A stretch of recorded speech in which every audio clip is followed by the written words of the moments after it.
नासिक जिले के चांदवड़ में 3 सितंबर 2025 को स्थानीय समस्याओं और किसान विरोधी नीतियों के खिलाफ लाल बावटा संगठन ने जोरदार मोर्चा निकाला। यह मोर्चा चांदवड़ कृषि उत्पन्न बाजार समिति से निकालते हुए शहर के मुख्य मार्गों से होता हुआ तहसील कार्यालय तक पहुंचा। मोर्चे के दौरान आंदोलनकारियों द्वारा अतिवृष्टि, वन अधिकार, कृषि कानूनों, बिजली और स्थानीय प्रशासन के खिलाफ कुल मिलाकर 10 से अधिक मांगे रखी गई। तहसील कर्मचारियों ने तहसीलदार और प्रांताधिकारी की गैर मौजूदगी में आंदोलनकारियों को 23 सितंबर की अगली तारीख दी।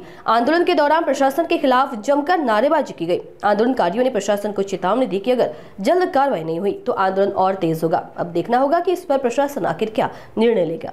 आज संपूर्ण महाराष्ट्रभर सगळीकडे मोर्चे आहेत। ते अमेरिकेने जे काही धोरण शेतकऱ्यांच्या विरोधामध्ये राबवलेलं आहे आणि हे सरकार बीजेपी सरकार त्या बाजूने त्याची चाटुगिरी करत आहे। जे काही आयात शुल्क आहे, आयात शुल्क शून्य केलेलं आहे।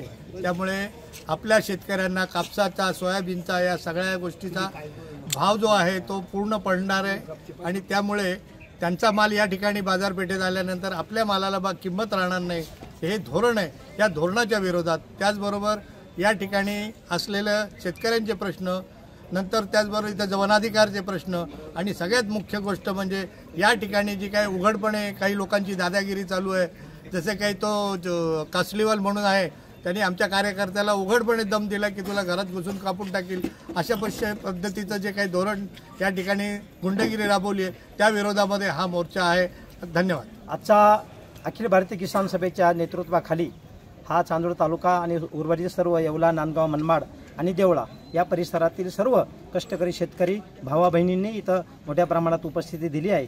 प्रश्न आहे की आमच्या जगण्याचा मरण्याचा प्रश्न अतिशय बिकट होत चालला आहे। त्याचबरोबर इथल्या व्यवस्थेने आम्हाला जिव्हाळ्याचं घेऊन बरोबर घेऊन आम्हाला विकास साधला पाहिजे। परंतु इथं काही या समाज विघातक काम करणारे ज्या काही मंडळी आहे, विशेषतः भाजपाचे पदाधिकारी इथं गरीब लोकांना अतिशय त्रासदायकपणे वागतात का तुम्ही इथून निघून जा, तुमचा इथं राहण्याचा अधिकार नाही। आम्ही देशाचे नागरिक असून सुद्धा इथं भूषण कासलेवाल नावाचा माणूस तो प्रथम नागरिक होता, माजी नगराध्यक्ष, लोकशाहीला काळिंबा फासणारा असं वक्तव्य करतात। एका कष्टकरी माणसाला, शिक्षित तरुणाला सांगतात का तू याद राख, दुडगुस घालू नको, या ठिकाणी जास्त जर काम सामाजिक केलं तर तुला घरात घुसून मारू। ही कुठली लोकशाही देशामध्ये? माननीय पंतप्रधानांना आम्ही अपील करतो का तुमचे कार्यकर्ते असे वागत असेल तर तुमचा हा भारत देश का, तुम्ही या पद्धतीने विकास करणार आहात का? खरी ही लोकशाही का? म्हणून आमचा हक्क आहे डॉक्टर बाबासाहेब आंबेडकरांनी दिलेलं संविधान गरीब माणसाच्या घरामध्ये प्रामाणिकपणे गेलं पाहिजे, ही मागणी लाल झेंडा करतो आहे।